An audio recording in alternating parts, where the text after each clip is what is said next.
Hello students, मैं doctor Neelam और आज हम पढ़ेंगे Matthew Meselson and Franklin Stahl experiment. Matthew Meselson and Franklin Stahl's experiment. तो सबसे पहले तो हमें यही जानना है कि Matthew Meselson experiment, Matthew Meselson और फ्रैंकलिन स्टेहल का क्या एक्सपेरिमेंट है और उन्होंने क्या बताया। उन्होंने एक जो वॉटसन और क्रिक का, वॉटसन एंड क्रिक का जो semi conservative method of DNA replication है, क्या semi conservative method of DNA replication, उन्होंने इसको जो कि वॉटसन एंड क्रिक ने दिया था, उन्होंने एक्सपेरिमेंट किया था, उसको मैथ्यू मिचेल्सन और फ्रैंकलिन स्टेहल ने 1958 में प्रूव किया, वेरीफाई किया। ठीक है, तो सबसे पहले तो हमें यही पता होना चाहिए कि वॉटसन क्रिक का सेमी कंजर्वेटिव मेथड है क्या, है ना, और डीएनए रेप्लिकेशन क्या होता है। तो डीएनए रेप्लिकेशन क्या है? डीएनए रेप्लिकेशन में जो डीएनए है वो रेप्लिकेट होता है। रेप्लिकेट होता है दैट मीन्स हम कह सकते हैं कि सेपरेट होकर दो पॉलीन्यूक्लियोटाइड स्ट्रैंड बनाता है ना, पॉलीन्यूक्लियोटाइड स्ट्रैंड बनाता है।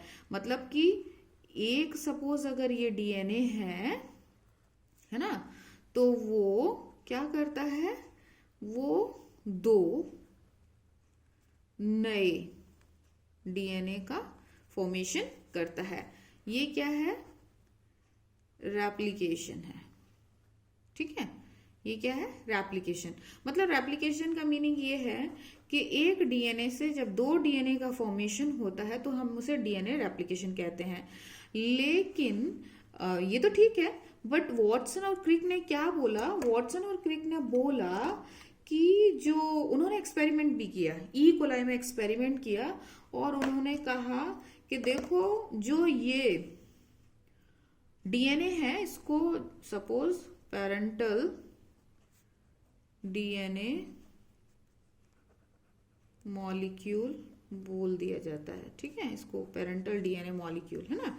अब पेरेंटल डीएनए मॉलिक्यूल रेप्लिकेट होता है और रेप्लिकेट होकर जो इसका दोनों स्ट्रैंड है, जिसको कि मैंने अभी आपको बताया कि रेप्लिकेशन क्या है, रेप्लिकेशन में जो डीएनए के दोनों स्ट्रैंड है वो सेपरेट हो जाते हैं और दो नए पॉलीन्यूक्लियोटाइड स्ट्रैंड बनाते हैं। ठीक है, सपोज एक इसका स्ट्रैंड इधर आ गया और इसका एक स्ट्रैंड इधर आ गया। ठीक है, रेप्लिकेशन मैं अभी बता रही हूँ कि क्या है। रेप्लिकेशन में स्ट्रैंड जो है वो क्या हो गए हैं? मल्टीप्लाई हो गए। मल्टीप्लाई मतलब दो नए बन गए, है ना। तो देख रहे हैं आप, एक जो ब्लैक वाला स्ट्रैंड है वो दोनों में एक एक पहुंचा है ना।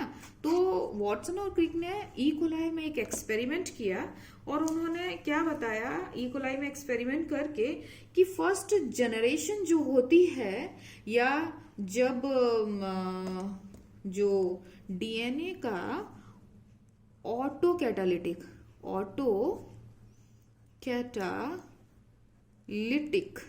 है ना, ऑटो कैटालिटिक प्रॉपर्टी को जब वो शो करता है तो उसमें क्या करता है, ऑटो कैटालिटिक कैटालिटिक प्रॉपर्टी का मतलब रेप्लिकेशन है ना, वो सेल्फ रिप्लाई होता है, खुद वो एक नया सिंथेसिस करता है डीएनए का, है ना। मतलब कह सकते हैं हम सिंथेसिस ऑफ डीएनए, ठीक है, सिंथेसिस ऑफ डीएनए।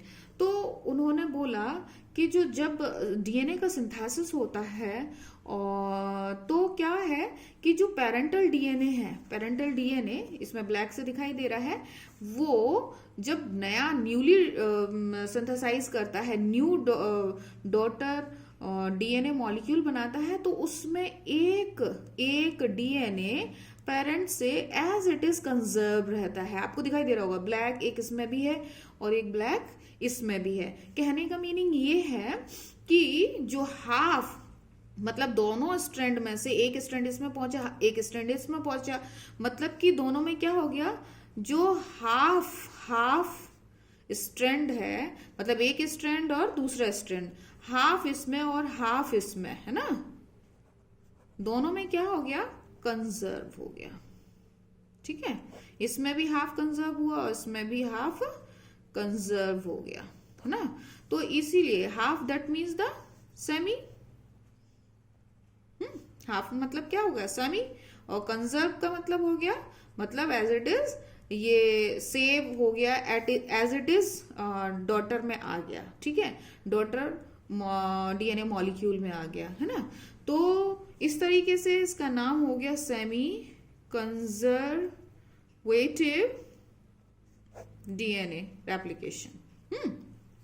तो ये उन्होंने वॉटसन एंड क्रिक ने किसमें किया था, वॉटसन एंड क्रिक ने ये ई कोलाई में, ई कोलाई, ठीक है, ई कोलाई में एक्सपेरिमेंट किया था, और उन्होंने बताया भी कि जो डीएनए है वो क्या करता है, डीएनए सेमी कंजर्वेटिव जो मेथड है उसको, उसके थ्रू मल्टीप्लाई होता है या सिंथेसाइज होता है, ना कि कंजर्वेटिव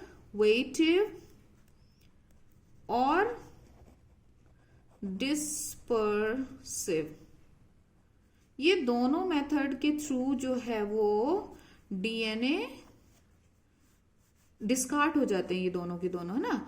ये दोनों मेथड के थ्रू जो डीएनए है वो क्या नहीं होता है, सिंथेसाइज नहीं होता है। अब इसको प्रूव करने के लिए फ्रैंकलिन ने और मिचेल्सन ने एक एक्सपेरिमेंट रन किया, जो कि वो एक्सपेरिमेंट उन्होंने क्या किया कि ई कोलाई में ही किया, और उन्होंने उसको प्रूव करने के लिए एक लेबल्ड आइसोटोप लिए, किसके, नाइट्रोजन के लेबल्ड आइसोटोप, मतलब कि उन्होंने N14 NH4Cl, है ना, NH4Cl में N जो है वो 14 लिया, है ना, और 15 N लिया NH4Cl, ठीक है। इसमें देख रहे हैं आप, दोनों में जो नाइट्रोजन है वो क्या है, एक में 14 है और एक में 15 है। तो ये क्या है, दोनों के दोनों ये आइसोटोप है, ठीक है, आइसोटोपिक नाइट्रोजन इससे प्रोवाइड होगा। इसको उन्होंने मीडियम जो जिसमें ई कोलाई कल्चर करते हैं, उस मीडियम में एज ए न्यूट्रिशन इसको प्रोवाइड किया, जिससे कि जो जनरेशन्स है वो लेबल्ड होने की वजह से रिकॉग्नाइज हो सके, है ना। जब कोई भी चीज लेबल्ड होती है तो बहुत इजीली रिकॉग्नाइज की जा सकती है। अच्छा, इसको समझाने से पहले सबसे पहले आप एक बार डीएनए का मॉलिक्यूलर स्ट्रक्चर एक बार समझ लीजिए। डीएनए का मॉलिक्यूलर स्ट्रक्चर समझने से आपको फिर इसको समझने में बहुत इजी रहेगा। आप बहुत अच्छे से जानते हैं कि डीएनए जो है वो डबल हेलिकल स्ट्रक्चर है, जिसमें कि क्या होता है, एक नाइट्रोजीनस बेस होता है ना, एक स्ट्रैंड में, है ना, और पेंटोज शुगर होता है, और क्या होता है, फॉस्फेट, है ना। और ये अब जैसे मैंने यहाँ पे एडिनिन लगाया है, लिखा है, तो यहाँ ये किससे पेयरिंग करेगा, थायमिन से करेगा। और दूसरी साइड शुगर मॉलिक्यूल है और शुगर मॉलिक्यूल के साथ क्या है, फॉस्फेट। ऐसे ही अगर मैं यहाँ साइटोसिन कर दूं तो साइटोसिन ग्वानिन के साथ पेयरिंग करेगा और इसमें शुगर है और शुगर जो है वो इसके साथ अटैच हो जाएगा, है ना, फॉस्फेट के साथ। आप एक चीज देख पा रहे हैं ना, क्या चीज, मैं अभी आपको बताती हूं कि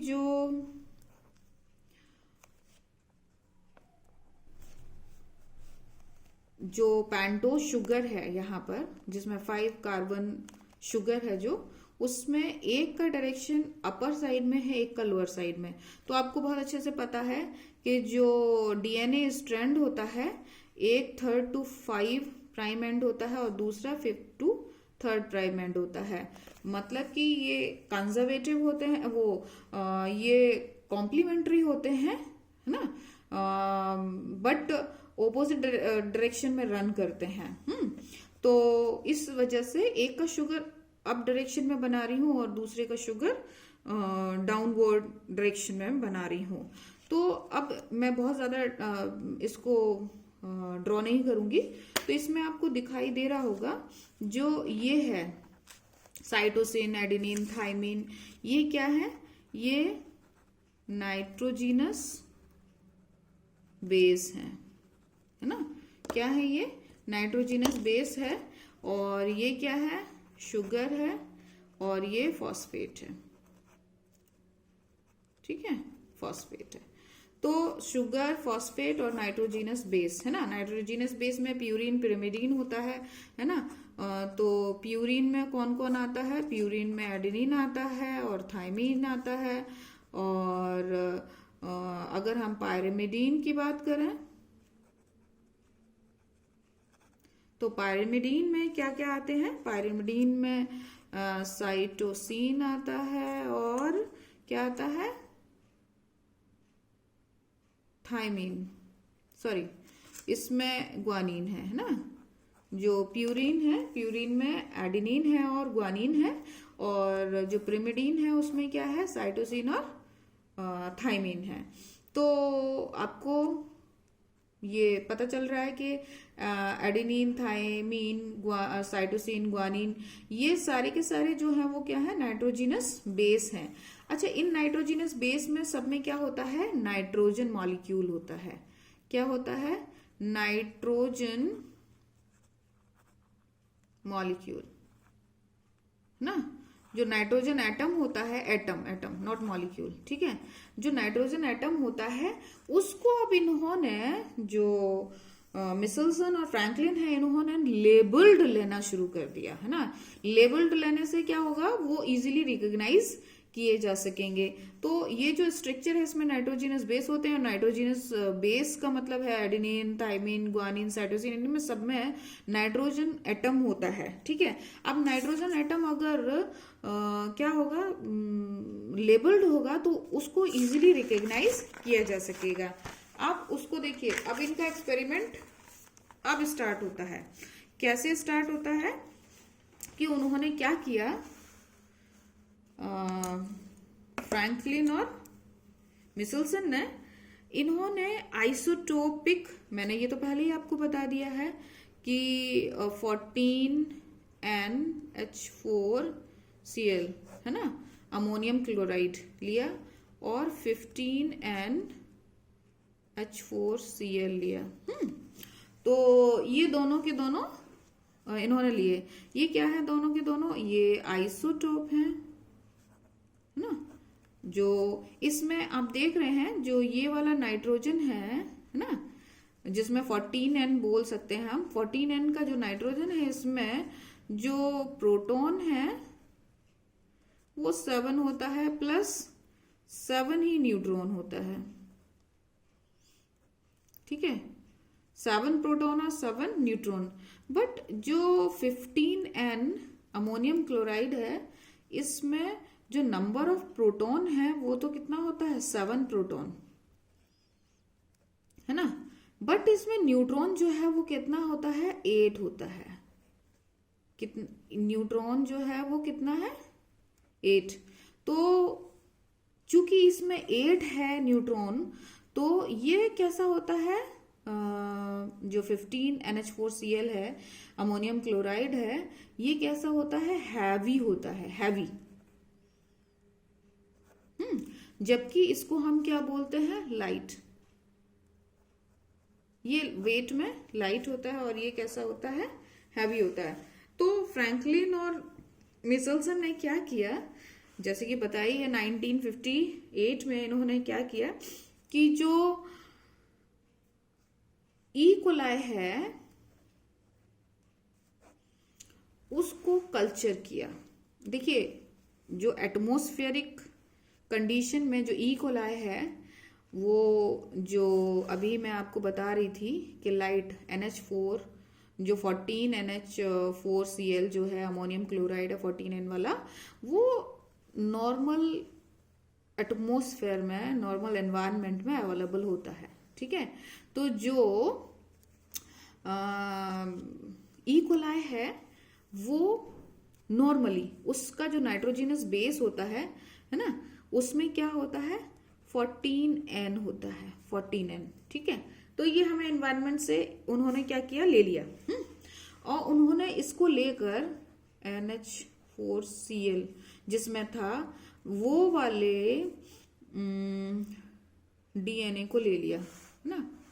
ये ई कोलाई ऐसा लिया जिसमें कि क्या था 14N था, ठीक है। मतलब नाइट्रोजिनस बेस जो है वो कितना था 14N है। अब इन्होंने क्या किया कि इसको बहुत बार एक कल्चर मीडिया रेडी किया। क्या किया, कल्चर मीडियम, ठीक है, कल्चर मीडियम रेडी किया। और कल्चर मीडियम रेडी किया कैसा, जो कि 15NH4Cl जिसमें प्रोवाइड किया गया, ठीक है। क्या प्रोवाइड किया गया, ऐसा अमोनियम क्लोराइड जिसमें कि जो नाइट्रोजन था वो कितना था 15N था, 15N, ठीक। अब ऐसे मीडियम में जो नॉर्मली 14NH4Cl वाला जो DNA था, ई कोलाई था, उसको बहुत सारा बार कल्चर किया गया, बहुत सारे बार। ई कोलाई का एक स्पेशलिटी है कि वो 20 से लेकर 25 मिनट में एक जनरेशन कंप्लीट कर लेता है, बहुत ज्यादा टाइम नहीं लेता। तो उन्होंने एक दिन 2 दिन मतलब 1000 1500 इतनी जनरेशन रेडी किया, है ना। तो इतनी जनरेशन रेडी करने का मतलब क्या है कि उसमें टोटल प्योर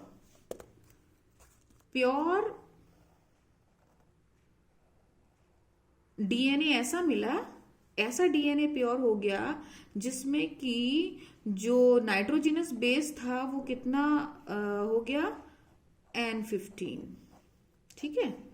ये तो प्योर कल्चर मिल गया, ये प्योर कल्चर, ठीक है। ये तो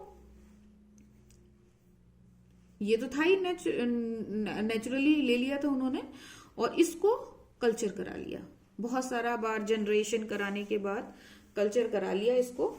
और फिर उन्होंने क्या किया कि एक इक्विपमेंट यूज किया।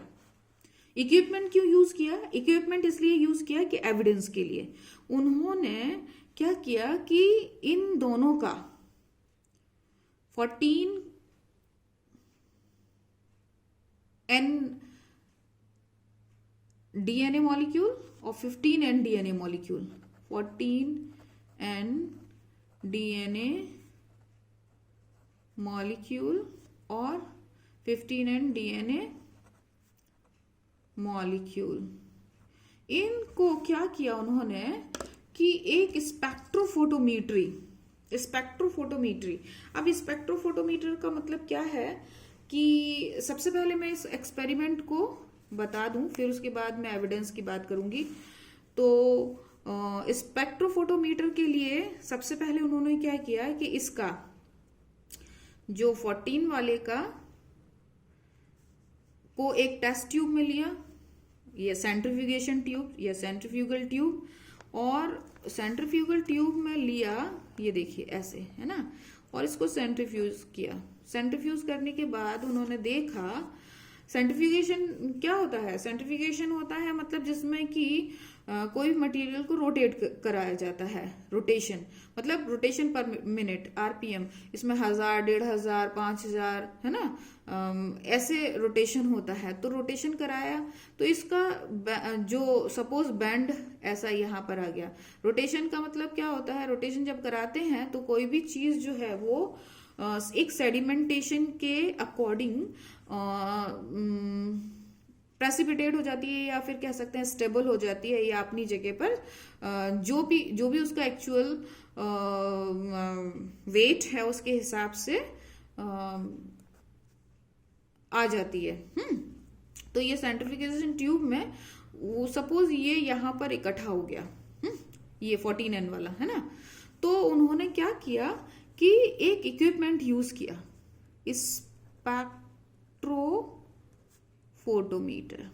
फोटोमीटर आप देख पा रहे हैं, स्पेक्ट्रोफोटोमीटर, ऐसा इक्विपमेंट जो कि किसी भी मटेरियल के स्पेक्ट्रम के फोटो को मेजर कर पाए। ठीक है, समझ गए? स्पेक्ट्रम का मतलब क्या होगा? उसकी लाइट्स, जो उसमें से लाइट पास कराने पर जो भी स्पेक्ट्रम होगा उसको क्या करेगा, उसके फोटो को मेजर कर पाएगा या नाप सकता है। तो स्पेक्ट्रोफोटोमीटर में उन्होंने, फ्रैंकलिन और मिचेल्सन ने क्या किया, एक सेंट्रीफ्यूगेशन ट्यूब लिया, और सेंट्रीफ्यूगेशन ट्यूब लेकर, जिसमें कि यहाँ बैंड है ही है ना, यहाँ बैंड है जैसा कि मैंने आपको पहले बता दिया है, और उन्होंने क्या किया कि यहां से लाइट पास कराया। ठीक है, क्या किया? लाइट पास कराया। लाइट पास कराने से पहले उन्होंने एक और मटेरियल यूज किया था जिसका कि क्या नाम है? फोटोग्राफिक प्लेट है ना। ये इसका नाम क्या है? यहां लिखती हूँ ना, फोटोग्राफिक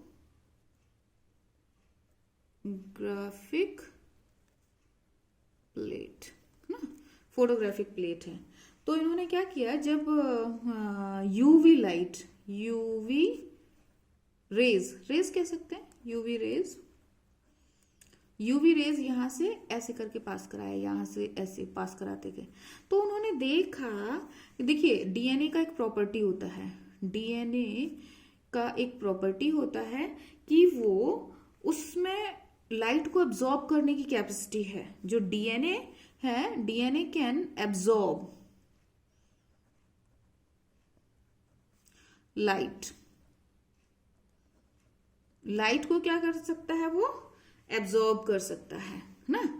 तो जब यूवी लाइट इस पर गया तो देखिए यहाँ की लाइट तो यहाँ से पास हो जाएगी, यहाँ की लाइट भी यहाँ से पास हो जाएगी, यहाँ की भी, बट यहाँ की लाइट ये एब्जॉर्ब कर लेगा, तो लाइट नहीं पास होगी, लाइट पास नहीं होगी, तो जैसे हमारा शेडो बनता है वैसे ही यहाँ पर एक शेडो बन के रेडी हो जाएगा। मतलब एक एरिया यहाँ पर उसका फोटो आ जाएगा स्पेक्ट्रम का, कि भाई यहाँ पर इतने बीच में एक बैंड आ रहा है। ठीक है, तो ये किस पर आया है? फोटोग्राफिक प्लेट पर एक बैंड आ गया। तो ये किसकी बात कर रहे हैं हम? ये NH14NH4Cl, ये आइसोटोप का है ना। ये तो नून है, ये नून कल्चर है जो हमें किससे मिला है? जो हमने जो हमें नहीं, मतलब जो मिचेल्सन और स्टेहल है उन्होंने एक्सपेरिमेंट में जो लिया था वो मून था। तो उसका स्पेक्ट्रम का जो पिक्चर है वो यहाँ पर आता है। अच्छा, जो 14N NH4Cl था, उसका जब फोटोग्राफी किया गया सेंट्रीफ्यूगेशन ट्यूब में, चूंकि बताया ही है आपको कि वो कैसा है, हैवी है ना। तो जब उसको लिया गया था तो ये सेंट्रीफ्यूगेशन ट्यूब में लिया गया यहाँ पर, और इसको सेंट्रीफ्यूज मशीन में जब लगाया गया तो उसका जो बैंड है वो कहाँ पर आया, वो नीचे आया। इसमें भी हम दिखा सकते थे बैंड को, बट थोड़ा कंफ्यूजन हो जाएगा इसलिए उसमें ना दिखाकर अलग से दिखा रहे हैं। तो यहाँ आया है ना, तो यहाँ कह सकते हैं हम, यहाँ दिखाएं तो हम यहाँ आ जाएगा वो बैंड यहाँ पर, ठीक। ये तो यहाँ जब इस पे से इस ट्यूब में से, सेंट्रीफ्यूगेशन ट्यूब में से लाइट को पास कराया तो उसका जो पिक्चर है वो यहाँ पर आया, उसका जो बैंड है वो यहाँ पर अपीयर हुआ, है ना। तो ये तो दोनों के दोनों 14N और 15N जो है वो कैसे थे, नून थे। तो इनका बैंड हमें नून का उनको पता चल गया कि जो 14 का है वो आगे आ रहा है और 15 का जो है वो पीछे की साइड में आ रहा है। तो उन्होंने क्या किया, अब इसको जो प्योरली 15N था, इसको एक मीडियम बनाया जो कि कैसा था, मीडियम कैसा था, ये 14NH4Cl का था, ठीक है। ऐसे मीडियम में इसको ग्रो कराया, फर्स्ट जनरेशन, ठीक है, ये कंट्रोल है। तो जब इसको ग्रो कराया तो देखिए, ग्रो कराने का मतलब क्या है कि ये रेप्लिकेशन हुआ इसमें, और एक स्ट्रैंड ये आ गया और दूसरा स्ट्रैंड ये आ गया, ठीक है। अच्छा, मतलब कि एक स्ट्रैंड ये और एक स्ट्रैंड ये, तो मतलब हाफ इसका जो आधा स्ट्रैंड, मतलब दूसरा जो स्ट्रैंड था वो कॉम्प्लीमेंट्री एक नया बन गया। अब इस नए स्ट्रैंड में ये जो नया स्ट्रैंड है वो मैं किससे दिखा रही हूं, ये मैंने ब्लैक से दिखाया है। अच्छा, पहले आपको यहाँ बता ही दिया था, ये वाला स्ट्रैंड जो ब्लैक से मैंने बताया था वो कितने से है, ये 14 है। तो इसमें भी दूसरे जो फर्स्ट जनरेशन जो करवा रहे हैं उसमें भी जो मीडियम है वो कितना दिया है, 14N दिया हुआ है। क्यों? क्योंकि जो नाइट्रोजनस बेस है वो यही अमोनियम क्लोराइड के थ्रू मिलेगा। तो ये जो है वो 14N है ना, और ये क्या है, रेड वाला 15N है ना। तो मतलब कि इस वाले स्ट्रैंड में, कौन से वाले, रेड वाले स्ट्रैंड में, ये जो रेड स्ट्रैंड है इसमें जो नाइट्रोजनस बेस होंगे वो कैसे होंगे, वो सारे के सारे 15N होंगे नाइट्रोजनस बेस, और ब्लैक वाले में कैसे होंगे, सारे 14N होंगे। तो मतलब कि ये हुआ कहने का कि ये जनरेशन जो आई, जिसको कि बोला गया फर्स्ट जनरेशन,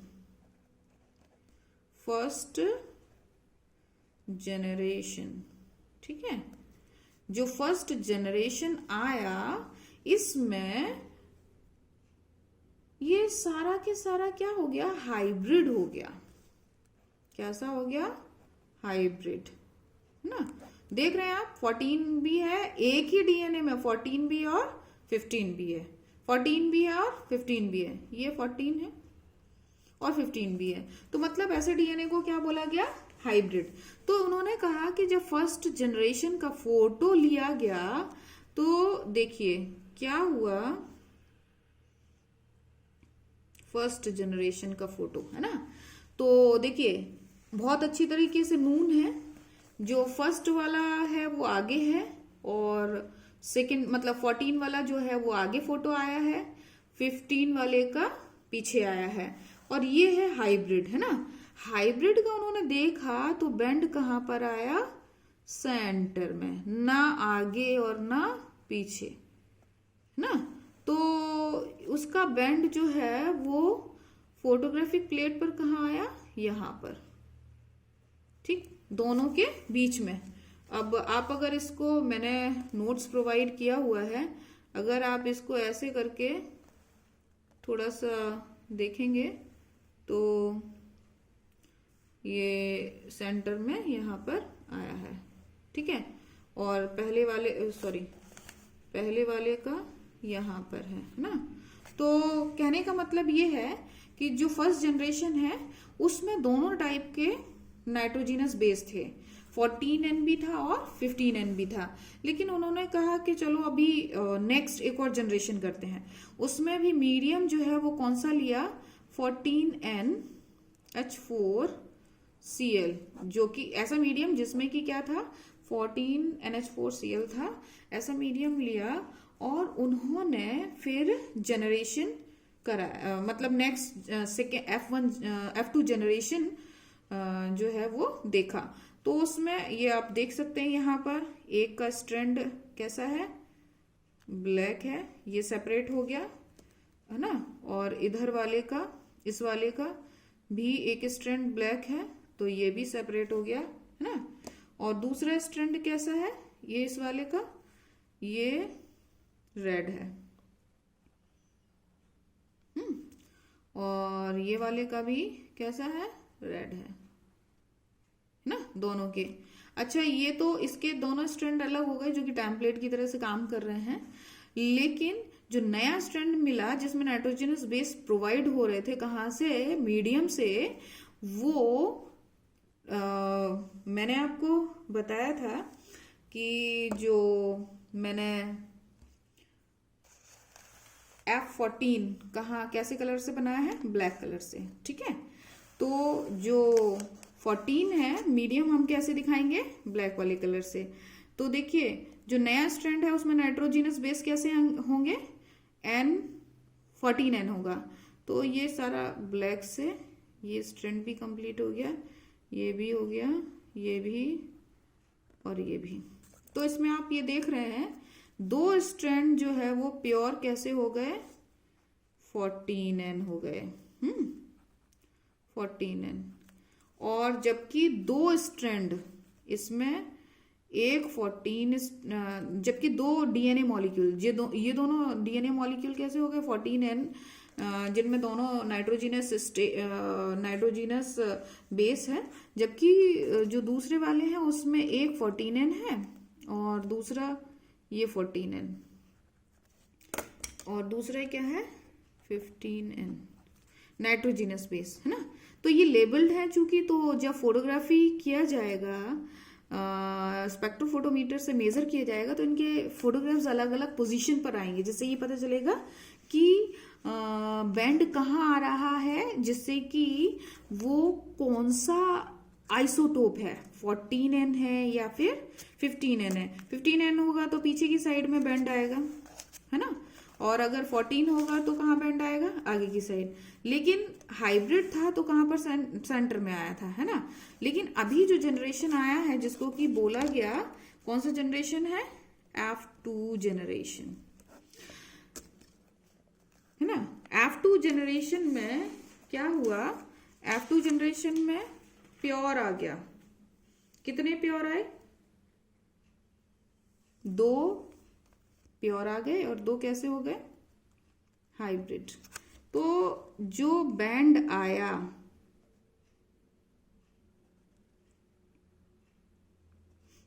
वो दो 14 है, 14 का मतलब क्या हुआ, आगे की साइड बैंड आएगा एक, ठीक है।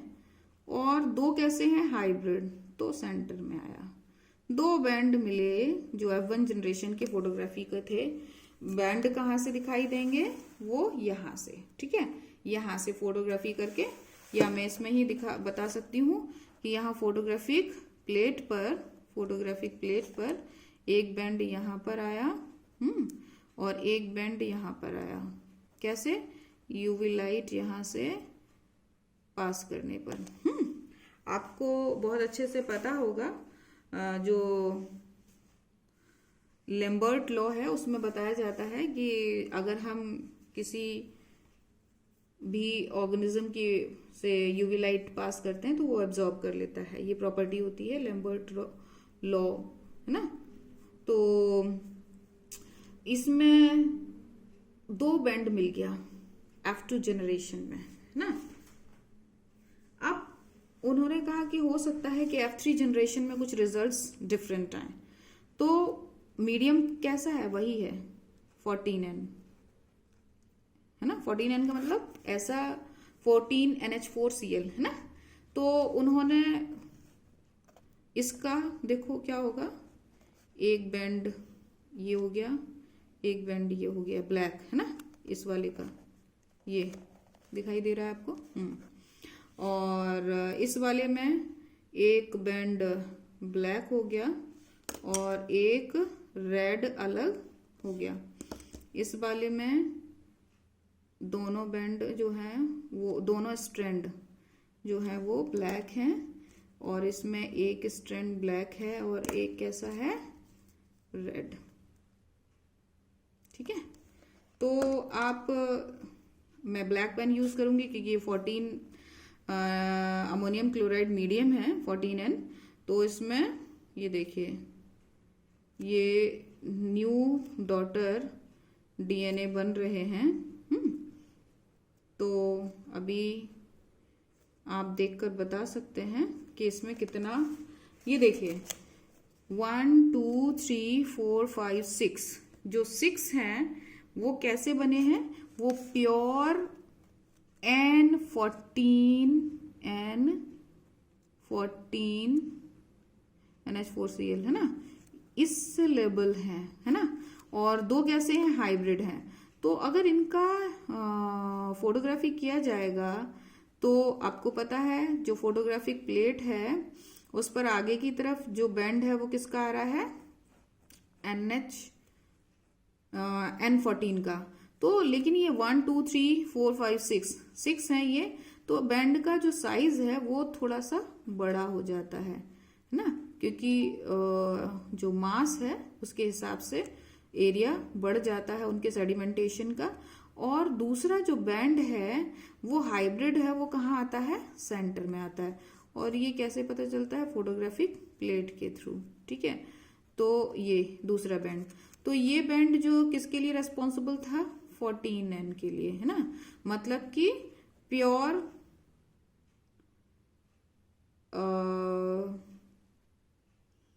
कल्चर मीडिया जो कि नून था 14N वाला, जो कि एनवायरमेंटल कंडीशन में मिलता है।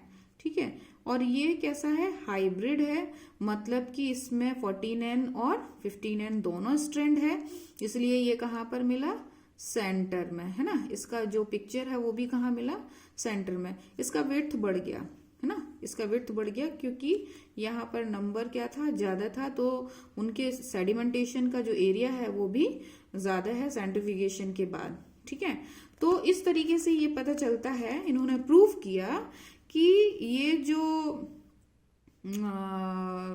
डीएनए है वो रेप्लिकेशन में सेमी कंजर्वेटिव प्रॉपर्टी या मेथड शो करता है, ना कि कंजर्वेटिव और डिस्पर्सल।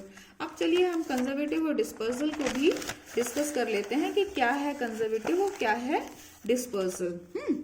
तो देखिए, अगर सपोज कंजर्वेटिव होता, तो ये जो 14N है, तो अगर कंजर्वेटिव रहता तो जो नया डीएनए बनता वो उसमें ये दोनों कंजर्व हो जाते, और जो नया बनता उसमें एक नया ही दोनों स्ट्रैंड बन के आते। ठीक है, तो ऐसा तो हुआ ही नहीं है, क्योंकि अगर ऐसा होता तो चलिए ये आधे पार्ट को तो ये सपोर्ट करता है, आधे पार्ट को से मतलब है कि जो एक्सपेरिमेंट में जो फोटो बना था जिसमें कि 14 आगे था और 15 पीछे की साइड था, एक जनरेशन तक तो ये सपोर्ट कर देता है। ठीक है, लेकिन नेक्स्ट जनरेशन को ये सपोर्ट नहीं करता, क्योंकि उसमें कैसा आता है, हाइब्रिड आता है, और इसमें हाइब्रिड का कोई भी मतलब नहीं है। ठीक है, तो ये भी डिस्कार्ड हो जाता है।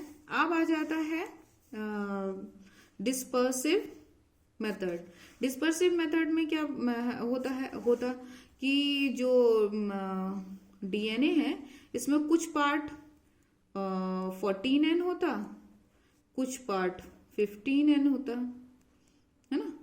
तो अगर डीएनए जो नए बनते उसमें फोटोग्राफी जो है वो एक जनरेशन तक तो ठीक है, ये तो बिल्कुल सपोर्ट ही नहीं करता है, क्योंकि इसमें नेक्स्ट जनरेशन तो बनेगी नहीं कोई भी, यही चलता रहेगा ना, दोनों बैंड अलग अलग ही आते रहेंगे। तो जो कंजर्वेटिव थ्योरी है वो तो पूरी डिस्कार्ड करती है, वो तो कहीं भी स्टैंड नहीं करती। लेकिन जो डिस्पर्सिव है, अगर इसको देखा जाए तो बैंड जो है वो सेंटर में आता रहेगा, सेंटर में आता रहेगा, है ना।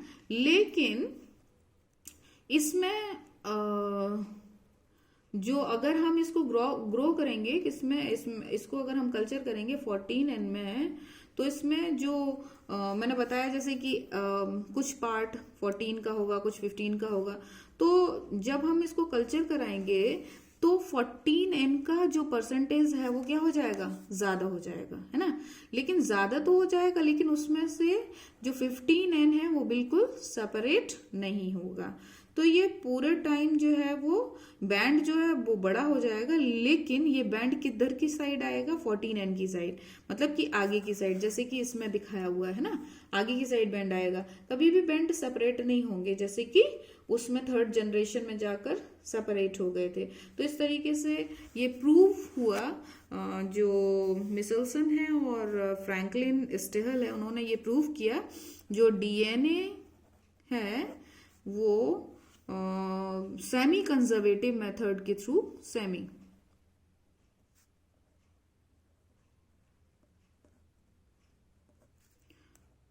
मेथड के थ्रू क्या करता है, रेप्लिकेशन करता है, ठीक है।